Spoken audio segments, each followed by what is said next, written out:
வணக்கம். இன்று நம்முடன் காங்கிரஸ் கட்சியை சார்ந்த ஸ்ரீராம் இணைந்திருக்கிறார். அவருடைய நம்ம நீட் பத்தி விவாதிக்க போறோம். வணக்கம் சார். வணக்கம் பிரேம். நல்லா இருக்கீங்களா? நல்லா இருக்கேன்.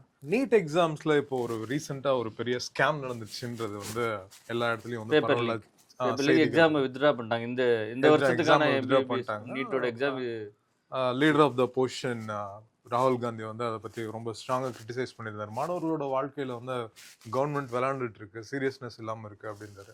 ஆனால் நீட் பற்றி தமிழ்நாட்டை பொறுத்த வரைக்கும் நீட் பற்றி ஆரம்பத்துல இருந்தே நிறைய பிரச்சனைகள். இங்கே இருக்க அரசியல் கட்சிகளாக இருக்கட்டும் நீட்டை வந்து ஏற்றுக்கிறது இல்லை. நீட்டை வந்து என்னென்னா ஃபெடரல் இஷ்யூஸ் கொண்டு போகிறாங்க. ஸோ நீட்டுக்கு என்னதான் ஆக்சுவலாக சொல்யூஷன்? நீட் பற்றி வந்து மக்கள் என்னதான் புதுசாக தெரிஞ்சுக்கணும், இல்லை மக்கள் வந்து நீட் பற்றி என்ன புரிதலுக்கு வரும்? சார், நீட்ன்றது ஒன்றுமே இல்லை, ஒரு national qualified come eligibility exam. அதோட அப்ரிவேஷன் அதுதான் வரும். சரிங்களா? அதுவும் ஒரு என்ட்ரன்ஸ் எக்ஸாம் மாதிரி தான் யூஸ்வலாக நம்ம எழுதி. ஆக்சுவலாக தமிழ்நாட்டில் வந்து மெடிக்கலுக்கு வந்து நம்ம என்ட்ரன்ஸ் எக்ஸாமை வந்து 2007 அபாலிஷ் பண்ணிட்டோம்னு நினைக்கிறேன், மெடிக்கலுக்கு மட்டும். இது இன்ஜினியரிங்க்கும் உண்டு. இன்ஜினியரிங்க்கு நம்ம என்ட்ரன்ஸ் எழுதுவோம், அது கட் ஆஃப் பார்ப்பாங்க. அப்புறமா அது இது ஃபினான்ஸ் இந்த மாதிரி இதில் போயிடும், கேபிட்டேஷன் இந்த இதில் போயிடும். அது ஒன்றும் பெரிய பிரச்சனை இல்லை இன்றைக்கி. ஆனால் இன்ஜினியரிங் சீட்ஸ் இன்றைக்கி நிறையா இருக்குது, ஃபில் ஆகாமே காலேஜஸ் நிறையா இருக்குது. அதனால் அந்த ஒரு இஷ்யூ வந்து இன்றைக்கி வந்து வர்றதில்லை. மெடிக்கலை பொறுத்தவரையும் அந்த இஷ்யூ வரும். ஏன்னா மெடிக்கலுக்கு வந்து அவ்வளோ பெரிய சீட்ஸ் இல்லை. எல்லாருமே படித்து இப்போ மெடிக்கல் யாருக்கு படிக்கணும்னு ஆசைப்படுவாங்கன்னா +2லேயே அவங்க வந்து ஃபஸ்ட் குரூப் எடுத்துருவாங்க. +1லேயே பயாலஜிக்கல் குரூப் எடுக்கிறவங்க தான் மெடிசினுக்கு வருவாங்க. இப்போ வந்து மெடிசினில் நம்ம வந்து தமிழ்நாடு பொறுத்தவரை ஒரு சிஸ்டம் என்ன பண்ணி வச்சுருக்கோன்னா, ஃபஸ்ட்டாக வந்து இது மார்க் பேசிஸ் தான் வச்சுருக்கோம். அதாவது +2வில் நீ வந்து ஃபிசிக்ஸ், கெமிஸ்ட்ரி, பயாலஜி இது 3ஓட கட் ஆஃபில் வந்து யார் வந்து அந்த இதில் இருக்காங்களோ அவங்க எல்லாருமே எலிஜிபிள். அதில் வந்து ரிசர்வேஷன் படி, நம்ம கான்ஸ்டிடியூஷன் ரிசர்வேஷன் படி அவங்கவுங்களுக்கு ஒரு கட் ஆஃப் உண்டு. அந்தந்த கட் ஆஃபில் எலிஜிபிள் ஆகி அவங்க வந்து உள்ள, அதாவது கவர்மெண்ட் காலேஜஸ் உள்ளே போயிடுவாங்க, ஃப்ரீ சீட்ஸ் உள்ளே போயிடுவாங்க. பேசிக் மெடிக்கல் படிக்கிறதுக்கான ஃபீஸ் மட்டும்தான் கட்டுவாங்க. மித்தபடி அதுலேயுமே வந்து நிறைய ரிசர்வ்டு கேண்டிடேட்ஸ்க்குலாம் கவர்மெண்ட்டே வந்து அதை பேர் பண்ணி எல்லாமே ஹாஸ்டல் ஃபீஸ் முதற்கொண்டு, புக் ஃபீஸ், காலேஜ் ஃபீஸ் முதற்கொண்டு பேர் பண்ணி உள்ளே தள்ளுறோம். நம்ம அப்படி தான் வந்து அப்படி ஆரம்பித்து தான் நம்ம வந்து ஒரு எதை ஸ்டாப் பண்ணோன்னா, ஒரு ப்ரிவிலேஜ் சொசைட்டி வந்து இந்த மெடிக்கலுக்குள்ளே போகிறத வந்து ஸ்டாப் பண்ணி நம்ம வந்து சாதாரண ஒரு government student, Tamil medium student, farmer students, farmer பேஸில் இருக்க அவங்க அப்பா வந்து ஃபார்மர் பேஸில் இருக்கவங்க. ஏன்னா அப்பா முன்னெல்லாம் எப்படி இருக்கும்னா, அப்பா டாக்டராக இருப்பார், பிள்ளை டாக்டர் ஆவாங்க, அவங்க பேரன் டாக்டர் ஆவாங்க, இப்படி வெளியே டாக்டர் வரும். ஏன்னா அதுக்கப்புறம் அதை நம்ம மெடிக்கல் என்ட்ரன்ஸை அபாலிஷன் பண்ணிட்டு அப்புறமா நம்ம வந்து +2 கட் ஆஃபை வச்சு எடுக்க ஆரம்பிச்சதுக்கப்புறமா வந்து நிறைய சாமானிய மக்களோட குழந்தைகளும், ஒரு ஃபார்மர், ஒரு ஒரு ரிச்சாக ஓட்டுறவர், இல்லை ஒரு கார்பெண்டர், இந்த மாதிரி ஒரு கொத்தனார், நீங்கள் பார்த்துருப்பீங்க நிறைய பேரோட குழந்தைகள், இவங்க எல்லாமே சாமானிய மக்களோட குழந்தைகள் எல்லாருமே மெடிக்கல் படித்து டாக்டர் ஆகி வேறு லெவலில் வந்துருப்பாங்க. நீங்கள் நீ நானாலே பார்த்துருக்கலாம். அறம் ஃபவுண்டேஷன் மூலிமா ஒரு சாதாரண ஒரு கல் உடைக்கிறவங்களோட குழந்தைங்கள் கூட வந்து அவங்க டாக்டர் ஆகிருப்பாங்க. இன்றைக்கி வந்து டாக்டர் ஆனவங்க நிறைய பேர், இன்றைக்கி சாமானிய மக்கள், பிற்படுத்த மக்கள்லேருந்து நிறைய பேர் இன்றைக்கி டாக்டர் ஆகி வந்து நல்ல நீட் வந்து நடுத்தர வர்க்கத்துக்கும் ஏழை மக்களுக்கும் நீட் வந்து எதிராக இருக்கும். அது வந்து ஒரு பாஸ்ட் சொசைட்டிக்கான ஒரு என்ட்ரன்ஸாக தான் சார் நான் பார்க்குறேன். ஏன்னா நீட்டில் வந்து முக்கியமாக எடுத்துக்கணும்னா மாணவர்கள் மேலே வந்து ஒரு பெரிய அழுத்தம் ஏற்படுது. ஏன்னா இந்த கட் ஆஃப் நீ எடுத்தாகணும். ஏன்னா ஒரு இன்னைக்கு 100 மீட்டர்ஸ் ரேஸ் வந்து நீங்கள் ஓடணும்னா நீங்கள் வந்து 10 பேட்சாக தானே பிரிப்பீங்க. ஒரு செலெக்ஷன் வைக்கிறீங்க, ஒரு டிஸ்ட்ரிக்டில் ஒரு செலெக்ஷன் வைக்கிறீங்க, ஒரு ஸ்டேட் லெவலில் செலெக்ஷன் வைக்கிறீங்கன்னா எப்படி எடுத்துகிட்டு வரீங்க? ஸ்டேட் லெவல் செலெக்ஷன் ஒரு தெருவில் ஓடி, ஒரு ஸ்கூலில் ஓடி ஃபஸ்ட்டாக வந்து, அதுக்கப்புறம் வந்து ஒரு டிஸ்ட்ரிக்டில் ஓடி ஃபஸ்ட்டாக வந்து, அதுக்கப்புறம் வந்து ஒரு ஸ்டேட்டில் வர்றவன், இது மாதிரி 10 ஸ்டேட் சேர்ந்து 10 ஸ்டேட்டோட வெற்றியாளர் வந்து ஓடி அதில் ஒரு ஆளை தான் நீங்கள் தேர்ந்தெடுக்கிறீங்க. அப்போ வந்து நெக்லெக்ட் ஆகிறவன் வந்து கிட்டத்தட்ட வந்து அந்த டைமில், அந்த காம்படிஷன் டைமில் வந்து நெக்லெக்ட் ஆகிறவன் வந்து கிட்டத்தட்ட 1,00,000 பேர் இருப்பான். ஆனால் செலக்ட் ஆகிறவன் வந்து ஒரு 3 பேர் தான் இருந்திருப்பான் ஃபஸ்ட்டாக வர்றவன் ஸ்டேட்டில்.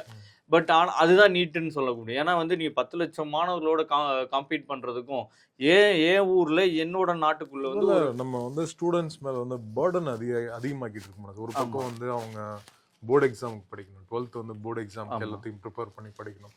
இன்னொரு பக்கம் ஸ்பெஷலாக வந்து என்ட்ரன்ஸ் டெஸ்ட்டுக்கு படிக்கிற மாதிரி இருக்குது. இது வந்து பேர்டனை வந்து நம்ம இன்க்ரீஸ் பண்ணிட்டு. ஆமாம், மென்டல் ஸ்ட்ரெஸ் தான் இன்றைக்கி இன்க்ரீஸ் ஆகிருக்கு. நீட் வந்ததுக்கப்புறம் வந்து ஸ்டூடெண்ட்ஸோட சூசைடு அதிகமாக இருக்குது இன்றைக்கி. அந்த டேட்டா நீங்கள் NCRB டேட்டாவை எடுத்து பார்த்தீங்கன்னா உங்களுக்கு அந்த தரவுகளே வந்து உங்களுக்கு கிளியர் கட்டாக சொல்லும். ஸ்டூடெண்ட்ஸ் மேலே ஒரு மென்டல் ப்ரெஷர் வந்திருக்கு. அதுவும் சாமானிய மக்கள் மேலே வந்து ஒரு மென்டல் ப்ரெஷர் வந்துச்சு. அந்த ஒரு விளைவுகள் தான் வந்து அவங்க வந்து மால் ப்ராக்டிஸ் தேடி போறக்கூடிய இன்னைக்கு பேப்பர் லீக்கு. இன்னைக்கு வந்து எப்படி ஆகுதுன்னா, நீட்டோட அந்த கொஸ்டின் பேப்பருக்கு வந்து 5000, 10,000 அது பிஜேபி ஆள் தான் லீக் பண்ணாங்க. இந்த லேட்டஸ்ட்டா வந்து பிஜேபி ஆள் தான் லீக் பண்ணியிருக்காங்க. அது இல்லாம வந்து நீட்ல வந்து நிறைய மாநிலங்கள்ல வந்து காசு குடுத்து அந்த எக்ஸாம் டைம்ல வந்து காப்பி அடிக்க விடுறதோ, அந்த இதுக்கான மால் ப்ராக்டிஸ்க்கான துணைகள் போறதோ. இப்போ வர அந்த ஸ்கேம்ஸ்லாம் வந்து ஸ்டூடெண்ட்ஸ் மேல மேல சைக்கலாஜிக்கலா வந்து அவங்கள வந்து பர்டன் பண்ணுது. உளவியல் ரீதியா வந்து ஸ்டூடெண்ட்ஸுக்கு வந்து பர்டன் அதிகமா இருக்கும்ல. ஆமா. கண்டிப்பா ஒரு பெரிய அழுத்தம் இருக்கு. அதாவது இந்த ஒரு கல்வி ரீதியா பரீட்சை கல்வி ரீதியா ஒரு அழுத்தம் மட்டும் இல்லாம, இந்த டியூஷன் ஃபீ நம்மனால படிக்க முடியல, ஒரு தாழ்வு மனப்பான்மையும் சில நேரங்கள் ஏற்படுது. இந்த சாமானிய குழந்தைகளுக்கு நீட் என்ட்ரன்ஸ்க்கு போய் படிக்கிறதுக்கான அந்த கோச்சிங் கிளாஸ் வந்து ஃபீஸஸ்லாம் ஹையா இருக்கு. அது வந்து நீங்க நேஷனல் லெவல்லே பார்த்தீங்கன்னா, ஒரு காலேஜ் ஃபீஸ விட அதிகமா இருக்கு. ஒரு காலேஜ் படிக்கக்கூடிய ஃபீஸ விட 60,000லேருந்து 50,000 அதிகமாயிட்டே போகும்போது, ஒரு ஒரு கோச்சிங் கிளாஸுக்கும் ஒரு ஒரு மாரியான இது அதிகமாகும்போது, ஃபினான்ஷியலா அவங்க பாதிப்படையும்போது ஒரு ஒரு தாழ்வு மனப்பான்மையும் ஏற்படுது அவங்கனால. அப்பா அம்மாவ கஷ்டப்படுத்த முடியாது. நான் படிக்கணும். படிக்கும்போது அவனால அந்த மார்க் எடுக்காதம்போது அவனுக்கே ஒரு டிப்ரஷன் ஆயி, ஐயோ! நான் தோத்துட்டேன்ற ஒரு மனப்பான்மை வரும்போது அவன் வந்து சூசைட் ரேஞ்சுக்கு போயிருப்பான். இதுதான் வந்து ஒரு மென்டல் ப்ரெஷர் இந்த நீட்டோட இதுவே அதுதான். கான்செப்ட்டே அதான். ஸ்டூடண்ட் சைக்காலஜிக்கலா பாதிப்பாகி அவங்க வந்து அவங்க லைஃப்பை இழக்க நேரிடுது. இந்த இந்த நீட் வந்து இன்னும் வந்து அதிகரிச்சா, ஏன்னா அனிதா நம்ம கேஸே அதுதான். அவங்க வந்து சுப்ரீம் கோர்ட் வரையும்லாம் வாதாட போனாங்க. சரி, அவங்க அவங்க வந்து இப்ப தமிழ்நாடு லெவல்ல அவங்க வந்து அந்த டைம்ல வந்து நீட் கம்பல்னு சொன்னோனே, நீட் என்ட்ரன்ஸ்ல வந்து அவங்கனால அந்த ரேங்கிங் எடுக்க முடியாம அந்த காலேஜ் மிஸ் ஆகுது. ஸோ இந்த மாதிரி விளைவுகள் வந்து நம்ம தடுத்தே ஆகணுன்றதுக்காக தான் நீட் வந்து தமிழ்நாடு லெவல்ல வந்து நம்ம வந்து உள்ள நுழைய விடுறதில்ல. ஏன்னா நம்மட்ட சிஸ்டம் நல்லா இருக்கு. நம்ம வந்து சாதாரண மக்களை எப்படி சந்தோஷமா ஒரு ப்ரெஷரே இல்லாம படிக்க எடுத்துட்டு வந்தோம். ஒரு தமிழ் மீடியம் ஆகட்டும், ஒரு இங்கிலீஷ் மீடியம் ஆகட்டும், ஒரு ஒரு லெவலா வச்சிருக்கோம். நம்ம அந்த மக்களோட அந்த குழந்தைகளோட வந்து அறிவு திறனை வந்து வெளிப்படுத்துறக்கூடிய ஒரு ஒரு லெவலா வச்சிருக்கோம் தமிழ் மீடியம். இன்னைக்கு இருக்க சீனியர் நியூரோ சர்ஜனா இருக்கட்டும், இல்ல சீனியர் மோஸ்ட் கார்டியாலஜிஸ்டா இருக்கட்டும், இல்ல வேற எந்த எக்ஸ்பர்டைஸ்ல நல்ல ஒரு நம்ம சொல்லக்கூடிய மெடிக்கல் ஜாம்பவான்கள், மிகப்பெரிய மருத்துவர்கள், open heart surgeon open heart Tamil Nadu லெவல்ல இல்ல இந்தியா லெவல்ல யாருன்னா அவங்க வந்து ஒரு தமிழ் மீடியத்துல இருந்தோ ஒரு கவர்மெண்ட் ஸ்கூல்ல இருந்தோ வந்த பேக்ரவுண்டா தான் இருப்பாங்க இன்னைக்கு இந்தியால. நீங்க வந்து குஜராத்லயே வந்து இன்னைக்கு நீட் படிச்சவங்க யாரும், நீட் படிச்சு நீங்க டாக்டர் ஆனவங்க யாரும் வந்து பெரிய லெவல்ல சைன் ஆனாங்களா எனக்கு தெரியாது அந்த மெடிக்கல் ஃபீல்ட்ல. பட் ஆனா குஜராத்ல இருந்து வந்து எய்ம்ஸ் ஸ்டாஃப்ஸே வந்து இன்னைக்கு வந்து ஸ்டான்லி மருத்துவமனை டாக்டர்கள்ட்ட, சீனியர் டாக்டர்கள்ட்ட வந்து அந்த ப்ராக்டிஸை அவங்கள்ட்ட இருக்க டவுட்ஸை வந்து கற்றுக்கிட்டு போகிறாங்க. 1 மந்த்து இங்கே இருந்து கற்றுக்கிட்டு போகிறாங்கன்னா, அப்போ எந்தளவு நம்ம வந்து அவ்வளோ திறமையை வந்து நம்ம கொண்டு வந்திருக்கோம், வெளிக்கொண்டு வந்திருக்கோன்றது தான் நம்மளோட சிஸ்டத்து மூலியமான்றது தான் இன்னைக்கு வந்து வாதமே. ஸோ அப்படிப்பட்ட ஒரு பெஸ்ட் சிஸ்டம் நாங்கள் இங்கே வச்சிருக்கோம். நம்ம கிட்ட மால் ப்ராக்டிஸ் கிடையாது. நம்ம கிட்ட எந்த ஒரு இது பேக் டோரோ எதுவுமே கிடையாது. Straight to straight cut off. நீ அந்த கட் ஆஃப் எடுத்துட்டியா, ரிசர்வேஷன் பேஸ் கோட்டா பேசிஸ்ல உனக்கு அது கட் ஆஃப் வந்துருச்சா, நீ உனக்கு பிடிச்ச காலேஜை செலக்ட் பண்ணிட்டியா, நீ போய் அங்கே போய் படிச்சு வெளியே வர்றது தான் உன்னோட இது. அதுல நீ சைன் ஆகி வந்துடுற. இதுல வந்து நீ அங்க நமக்கு வந்து தமிழ்லையுமே நம்ம தமிழ் மீடியம் ஸ்டூடெண்ட் சஃபர் ஆகக்கூடாதுன்னு அங்க தமிழ்லையுமே வந்து படிக்கிற அளவுக்குலாம் இன்னைக்கு கைடன்ஸ் இதெல்லாம் வந்துருச்சு, புக்ஸ் எல்லாம் வந்துருச்சு. ஸோ நல்ல ஒரு நம்ம ரிசல்ட்ஸ்லாம் ஆல்ரெடி நம்ம கொடுத்துக்கிட்டு இருக்கோம். பட் மீதி ஸ்டேட்ல வந்து அந்த ரிசல்ட் வருதா அப்படின்ற டவுட் தான். ஏன்னா மீதி ஸ்டேட் எல்லாமே வந்து பிரைவேட்டைஸ்டு எஜுகேஷன் வந்து அதிகமாக இருக்கிறதுனால வந்து கேபிட்டேஷன் வந்து அதிகமாக இருக்குது. இன்றைக்கி நீங்கள் பெங்களூர் எடுத்துக்கிட்டிங்கன்னா காஸ்ட்லி, ஒரு ஆர்ட்ஸ் குரூப்பே வந்து காஸ்ட்லி, நீங்கள் வந்து இன்ஜினியரிங் காஸ்ட்லி, பயங்கர காஸ்ட்லி. தமிழ்நாடு கம்பேர் பண்ணும்போது கம்பேரிட்டிவ் தமிழ்நாடு, நீங்கள் அவுட் ஆஃப் தமிழ்நாடு போய் இந்தியாவில் போய் எங்கே நீங்கள் வந்து படிக்கணுன்னாலும் சரி வந்து காஸ்ட் ஆஃப் எஜுகேஷன் வந்து ஹை. அதனால தான் காமன் பீப்புள் வந்து அதை வந்து டச் பண்ண முடியல. ஒரு +2 லெவல்லையோ ஒரு 10th லெவல்லையோ ஒரு இந்த லெவல்லையோ அவன் அகாடமியில் வந்து க்ளோஸ் பண்ணிட்டு வந்துடுறான். வந்துட்டு வேற ஒரு கொத்தனாரா, ஒரு எலக்ட்ரிஷியனா, இந்த மாதிரி ஒரு வேலைகளுக்கு தான் அவன் போகக்கூடிய நிலைமை இன்னைக்கு இருக்குது. அதில் ஃபேமிலி பேக்ரவுண்ட், ஃபைனான்ஷியல் பேக்ரவுண்ட் இருக்கிறவங்க அதுக்கு அடுத்த ஸ்டேஜ் போகிறான். ஒரு லாவுக்கு போகிறான், ஒரு ஆர்ட்ஸ் அண்ட் சயின்ஸுக்கு போகிறான், ஆல்ரெடி ஒரு நல்ல ஒரு ஃபேமிலி இருக்கு, ஒரு இன்ஜினியரிங்க்கு போகிறான். அதை விட ஒரு ஒரு ஃபைனான்ஷியல் ஸ்டேட்டஸில் இருக்கிற மெடிக்கலுக்கு போகிறான். பட் தமிழ்நாட்டில் அப்படி இல்லை. சாமானியனும் இங்கே வந்து மெடிக்கல் போகலாம், சாமானியனும் இங்கே வந்து இன்ஜினியரிங் படிக்கலாம். அப்படி சிஸ்டம் தான் நம்ம வச்சுருக்கோம். ஸோ இந்த சிஸ்டத்தை கெடுக்கிறதுக்காக நீ நீட்டை உள்ளே கொண்டு வரும்போது நம்ம அதை எடுத்துக்க முடியாது இல்லையா? தேவையற்றது தானே. எனக்கு தேவையே இல்லை, நீ வந்து என்னை தேவையில்லாமல் என்னை சப்பாத்தி சாப்பிட சொல்கிற, நான் ஆல்ரெடி சாப்பிட்ற ரைஸே எனக்கு நல்லா தான் இருக்குது. அதாவது பிஜேபியோட நீட் இம்ப்ளிமெண்டேஷனில் மிகப்பெரிய ப்ராப்ளம்ஸ் இருக்குது. அதாவது ஸ்டூடெண்ட்ஸோட சைக்காலஜிக்கல் ட்ராமா இருக்கு. ப்ளஸ் வந்து என்னன்னா ஸ்டேட்ல ஆல்ரெடி ஒரு சிஸ்டம் நல்லா இருந்துச்சு.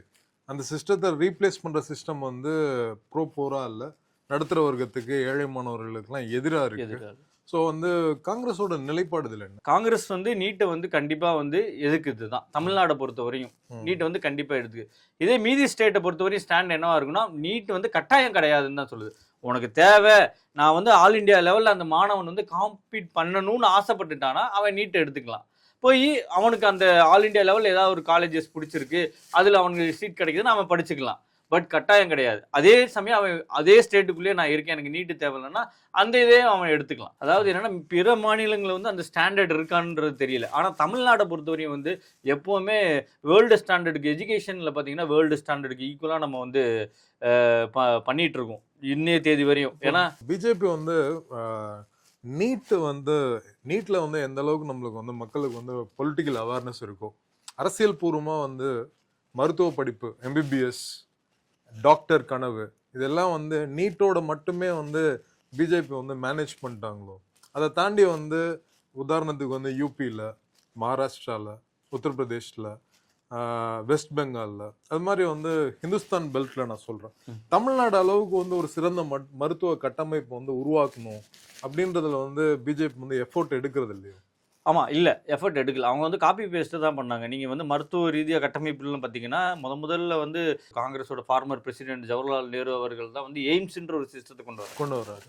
எய்ம்ஸ்ன்ற ஒரு சிஸ்டத்தையே கொண்டு வராரு. அதை காப்பி அடிச்சு தான் இன்னைக்கு வந்து மோடி வந்து என்ன சொன்னாங்கன்னா, நாங்க அங்க எய்ம்ஸ், இங்க எய்ம்ஸ், மதுரைக்கு ஒரு எய்ம்ஸ், இன்னைக்கு வரையும் அந்த மாதிரி எய்ம்ஸ்ன்ற ஒரு சிஸ்டத்தை கொண்டு வந்து இது பண்றாங்களே தவிர, ஆக்சுவலா இவங்க வந்து எய்ம்ஸ் கட்டப்பட்டது வந்து கிட்டத்தட்ட ஒரு 23 எய்ம்ஸ் நாங்க வந்து கொண்டு வந்திருக்கோம் அப்படின்ற மாதிரி பிஜேபி ரூல்ல சொல்லுவாங்க. பட் அது லிட்டரலி வந்து ஏற்கனவே ப்ரொபோசல் காங்கிரஸ் பீரியட்ல ப்ரொபோசல்ல இருந்ததை வந்து கம்ப்ளீட் பண்ணது பிளஸ் ப்ரொபோசல்ல இருந்ததை தான் இவங்க பண்ணாங்களே தவிர புதுசா எதுவும் பெரிய ப்ராமிசஸ் எல்லாம் கொடுக்கல. அப்படி அவங்க ப்ராமிசன் புதுசா கொடுத்ததுல வந்து ஒரு 5 6 உண்டு ஸ்டேட்ஸ்ல. அது இன்னைய தேதி வரை நீங்க பீகாரா இருக்கட்டும், மதுரை, தமிழ்நாடு பொறுத்தவரை மதுரை எய்ம்ஸா இருக்கட்டும் வரல. மருத்துவ கட்டமைப்பு வந்து பலப்படுத்தல. கண்டிப்பா தென் மாநிலங்கள்ல இருக்கிற அளவுக்கு வட மாநிலங்கள்ல, குறிப்பா பிஜேபி ஆளுகின்ற மாநிலங்களான உத்தரப்பிரதேஷ். ஆமா, நீங்க அது வந்து நீங்க வந்து இன்னைக்கு அந்த நம்மளோட அந்த ஹாஸ்பிட்டலோட விசிட் பண்ணி பாத்தீங்களா, இன்னைக்கு எத்தனையோ வந்து தன்னார்வலர்கள் வந்து வீடியோவே எடுத்து போடுறாங்க. அந்த டேட்டா இருக்கு. அந்த டேட்டா வந்து மினிஸ்ட்ரியில கொடுக்குற டேட்டா, ஆனுவல் ரிப்போர்ட்லயே அந்த டேட்டா இருக்கு. ஈவன் டெல்லி எய்ம்ஸ்லயே வந்து நீங்க வந்து பாத்தீங்கன்னா ஃபுட்பாத்ல தான் பேஷண்ட்ஸே படுக்க வச்சிருக்காங்க. அதுவே அந்த அவ்வளவு பெரிய அவல நிலை உண்டு. நாய்கள் வந்து விளையாடிட்டு இருக்கும், எலிகள் ஓடிக்கிட்டு இருக்க மாதிரி தான் இருக்கும். இந்த எல்லா மாநிலங்களையும் பார்த்தீங்கன்னா அரசோட அந்த எய்ம்ஸே சரி அந்த அவல நிலைமையில தான் இருக்கு. ஆனால் இன்னைக்கு வந்து தமிழ்நாட்டில் வந்து நீங்கள் ஸ்டான்லியோ நம்ம இதுவோ பார்த்தீங்கன்னா எக்மோரில் இருக்கிற நம்ம பெரியாஸ்பத்திரியோ பார்த்தீங்கன்னா அவ்வளோ ஒரு தரமான ஒரு ஃபெசிலிட்டிஸாக தான் இருக்குது. அங்கே டாக்டர்ஸே வந்து அவ்வளோ தரம் வாய்ந்த நீட் வந்ததுக்கப்புறம் அவங்க தரம் வாய்ந்த டாக்டர்ஸ் கொடுத்தாங்களான்றது கூட தெரியல. பட் ஆனால் தமிழ்நாட்டில் வந்து நீட்டே இல்லாமையே நம்ம ஆல்ரெடி வந்து நம்ம ஒரு உலகத்தரமிக்க டாக்டர்களை தான் நம்ம ப்ரொடியூஸ் பண்ணி கொடுத்துருக்கோம். அதான் இப்போ தமிழ்நாடு மாதிரி ஒவ்வொரு மாநிலங்களுமே வந்து அவங்களோட கல்வி மெடிக்கல் கட்டமைப்பை வந்து உண்மையிலே பலப்படுத்தி இருந்தாங்க. உண்மையிலே அந்த தரம் வந்து உண்மையிலே நல்லா இருந்ததுன்னா நீட் எந்த மாநிலத்துக்கும் அவசியம் இல்லை. நீட் எந்த மாநிலத்துக்குமே அவசியமே ஏற்படாது. அந்த கட்டமைப்புகளை வந்து குறிப்பா வந்து பிஜேபி ஆளுகின்ற மாநிலங்கள்ல ரொம்ப நாளா அவங்க ஏற்படுத்தாம, குறிப்பா மத்திய பிரதேஷ்லாம் 30 வருஷமா பவர்ல இருக்காங்க. ஆமா, ஆனா வந்து மெடிக்கல் இன்ஃப்ராஸ்ட்ரக்சர்ல என்ன பெருசா சாதிச்சிருக்காங்கன்னா ஒண்ணுமே கிடையாது. அது இந்த நாடு அறிந்த விஷயம் தானே. அதனால தானே பயந்துட்டு நம்ம நீட்டு மாதிரியான விஷயங்களை நம்ம எதிர்க்கிறோம், மும்மொழி கொள்கைகளையும் எதிர்க்கிறோம். இந்த நீட் அரசியல்ன்றதே வந்து கவர்மெண்ட் வந்து தன்னுடைய அதாவது வந்து இயலாமை வந்து மறைச்சு கொண்டு வர ஒரு சாயம், மறைச்சு கொண்டு ஒரு சாயம். உண்மையா நிறைய வேலை செய்யணும். அந்த வேலையெல்லாம் செய்யாம நீங்க நார்த்ல ஃபுல்லாவே வேலை செய்து ஒரு மாநிலங்கள நீங்க ஆளக்கூடிய மாநிலங்கள்ல வேலை செய்யாம ஒரு நல்லா சிறந்து விளங்குற ஒரு மாநிலத்துல கொண்டு வந்து நீங்க இம்போஸ் பண்ண பாக்குறது தான் தப்பு. இம்போஸ் பண்றது பாக்குறது தப்பு. உண்மை. அது ரொம்ப நீங்க சொல்றது வந்து ஏத்துக்கூடிய விஷயம். ஏன்னா வேலை நிறைய இருக்கு. மருத்துவ ரீதியா வந்து மருத்துவ கட்டமைப்புகளை வந்து உயர்த்துறது, அதை வந்து நவீனப்படுத்துறது, அதுக்கான கல்வியை வந்து உருவாக்கி தர்றது, கட்டமைப்பு ஒரு ஸ்டாண்டர்ட் ஃபிக்ஸ் பண்ணுங்க. தமிழ்நாட்டுல எப்படி ஒரு ஸ்டாண்டர்ட் இருக்கு, மெடிசின் அப்படின்னா ஒரு ஸ்டாண்டர்ட் இருக்கு, ஒரு நல்ல ஒரு வேர்ல்டுக்கு ஈக்குவலான ஒரு ஸ்டாண்டர்ட் இருக்கு அப்படின்னா, இங்க படிச்ச மாணவனை வந்து நீங்க அமெரிக்கால எடுத்துக்கிறாங்க, அமெரிக்கால படிக்கிறாங்க அப்படின்னும் போது, அமெரிக்கால ஒர்க் பண்றாங்க, உடனே எடுத்துக்கிறாங்கன்னும் போது நீங்க அந்த ஸ்டாண்டர்டை எல்லா மாநிலத்துக்கும் கொண்டு வாங்க. அதுக்கப்புறம் வந்து நீங்க நீட்டை பத்தி பேசுங்க. ஒரு தரத்தை கிரியேட் பண்ணிட்டு ஸ்டாண்டர்டை எங்களுக்கு ஈக்குவலாக தமிழ்நாடுக்கு ஈக்குவலாக ஒரு ஸ்டாண்டர்டை ஃபிக்ஸ் கிரியேட் பண்ணிட்டு நீங்கள் அதுக்கப்புறம் நீட்டை பற்றி பேசுனீங்கன்னா உண்டு. அதே மாதிரி நீங்கள் ப்ராமிஸ் பண்ண எய்ம்ஸ் எல்லாத்தையும் முடிச்சு அதை வந்து ஒரு உலக தரத்துக்கு நீங்கள் உண்மையிலே இப்போ ஏசியன் காண்டினென்ட்ல எடுத்துக்கிட்டா பெஸ்ட் எய்ம்ஸ்ன்னு எதுன்னா வந்து டெல்லி எய்ம்ஸ்ன்னு சொல்ல வச்சுட்டீங்க அப்படின்னா நாங்கள் ஏற்றுக்கிறோம். தமிழ்நாட்டுக்கு எய்ம்ஸ் காலேஜ் வருமா அது வராது? எய்ம்ஸ் மெடிக்கல் காலேஜ் வருமா வராது? காங்கிரஸ் வந்தால் தான் வருமா? காங்கிரஸ் வந்தால் கண்டிப்பாக வந்துடும். காங்கிரஸ் வந்தால் கண்டிப்பாக வந்துடும். நன்றி. நன்றி.